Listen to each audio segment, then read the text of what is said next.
Chapter 5 Home. Imagine waking up on Christmas morning, wanting to see what Santa Claus has brought you. Now multiply that feeling 100 times. That was how I felt on the first morning in my new home. In a small town, halfway between Baltimore and the capital of my new country, Washington, D.C. I lay in bed hugging my pillow, not wanting to open my eyes to the new world that surrounded me. My pillow smelled like springtime, and through the open window, I could hear the rustling of leaves. Birds woke me with loud chatter and then lulled me back to sleep with soft cooing. At the orphanage, I wasn't allowed out of bed until the caregivers came to clean and dress me. Now I waited anxiously in my new bed for my first day in America to begin. "Good morning," came a soft voice as the door opened. It was my mother, greeting me with a big smile, a hug, and a kiss on my forehead. "Good morning, Mommy." This was no longer my Tatushka. This was my mother. "Tatyana, would you like a bath before breakfast?" "Da, yes," I replied hesitantly. I didn't really understand what she was asking. My English wasn't very good, and I didn't remember ever having a bath. In Russia, the caregivers washed me quickly with a splash of cold water and a rough, soapy rag. Mom disappeared into the bathroom. I heard the sound of running water. And then I was sitting in a tub surrounded by mounds of warm, soapy bubbles that smelled of flowers and little floating boats and ducks to play with. After the bath, Mom dried me with soft towels. Pressing my face into one, I was filled with the smell of a world clean and new. At breakfast, instead of the gray porridge that I used to eat, there were tiny boxes covered with colorful drawings of animals and people. Each box contained a different breakfast cereal. One tasted like chocolate, another like fruit, and another was covered in a white powdery sugar.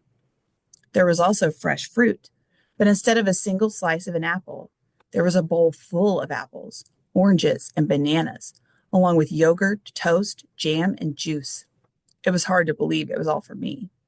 "Tatyana, go look outside," Mom said, pointing to the open kitchen door. I climbed down from my chair and scooted over to the doorway.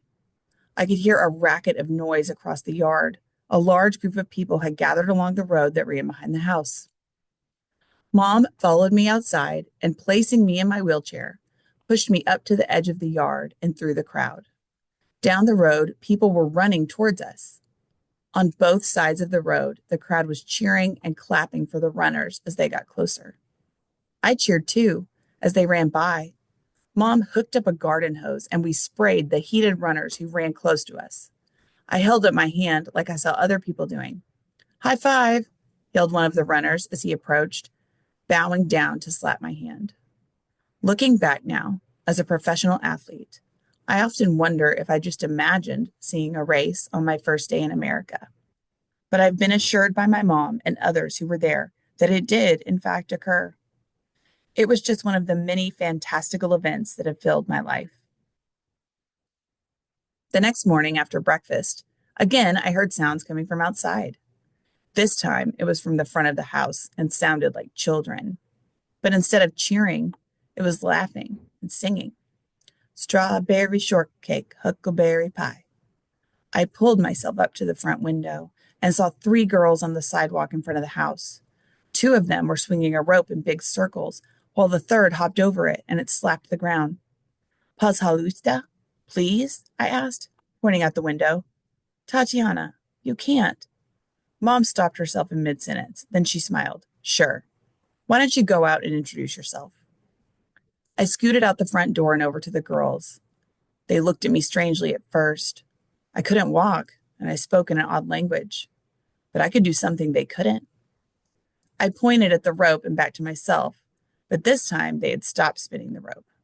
So I jumped into the middle and flipped upside down and balanced myself on my hands. It took a few tries to get it right, but before long, they were spinning and singing, and I was jumping from one hand to another over the rope. Every day brought more adventures. I explored my new home, looking into rooms, opening cabinets and drawers and closets. The refrigerator fascinated me with its icy cold air and stacks upon stacks of food, jars of pickles, cheeses, meats, and vegetables. I flipped through magazines and books, looking at pictures of people, places, and things that were all new to me. I didn't understand the words, but even if they had been in Russian, I wouldn't have been able to read any of it, as I hadn't been taught to read or write in any language. I watched television, not knowing what I was seeing or hearing.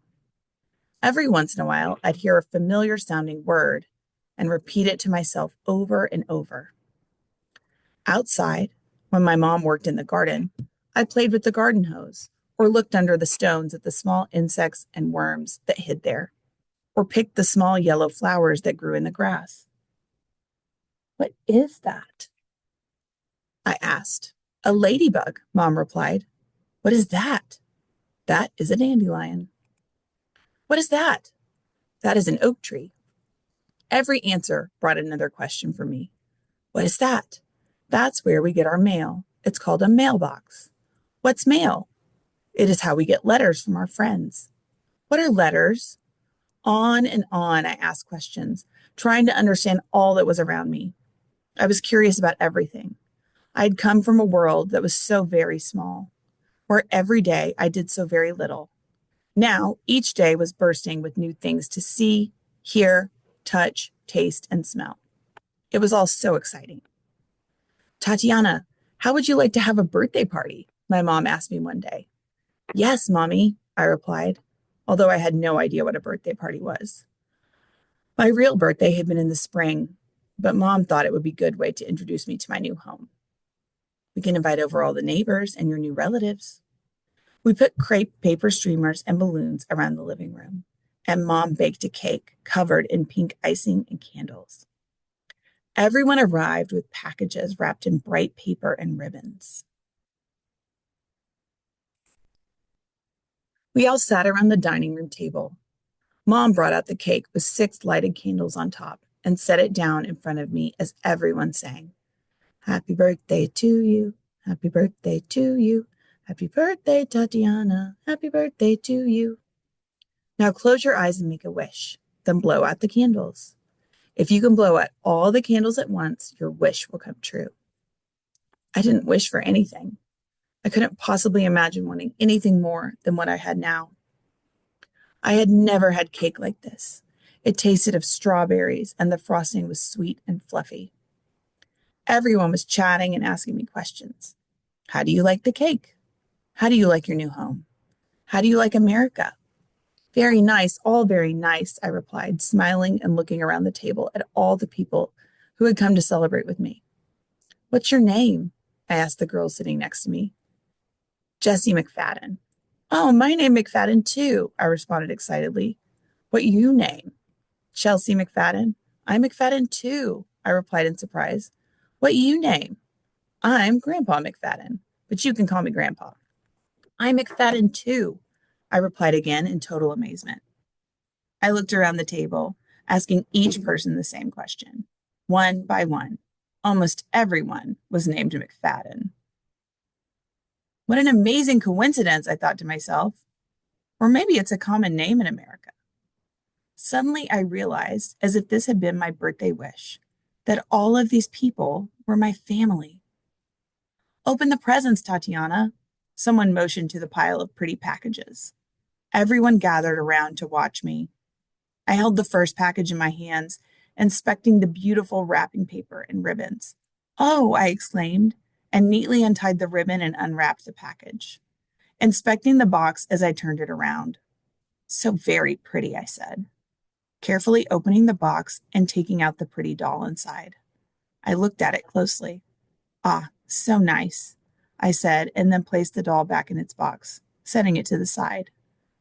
Then I opened the next package, again examining the wrapping paper and ribbons, the box, and then the object contained inside, neatly placing it beside me. With each package, I would repeat the process, not stopping to play with any of the contents. "Why don't you play with your new toys?" Mom asked after the party was over. "All these gifts are for you." I hadn't thought of this. I had only ever received one gift before, and that was the stuffed toy rabbit that Mom had given me in Russia. I couldn't imagine that all these things were for me. Shortly after my birthday party, Mom took me to the mall to shop for new clothes. I only had a couple of dresses that Mom had bought me before we left Russia, besides the clothes that I had from the orphanage. How do you like this one, Tatyana? Mom asked, pulling a dress out and holding it up in front of me. I looked into the mirror, smiled, and nodded as she placed it in our shopping basket, along with the other new dresses, tights, and socks. When we got home, Mom placed the bright new clothes in the closet in my bedroom, which now was filled with stuffed animals and toys for my birthday party. Look, Tatyana, 6 new dresses for you. Which one do you want to wear first? She said in a pleased voice. Too much, I protested. So many things I had never seen, so many things I had never done. It was all so exciting, but also so exhausting.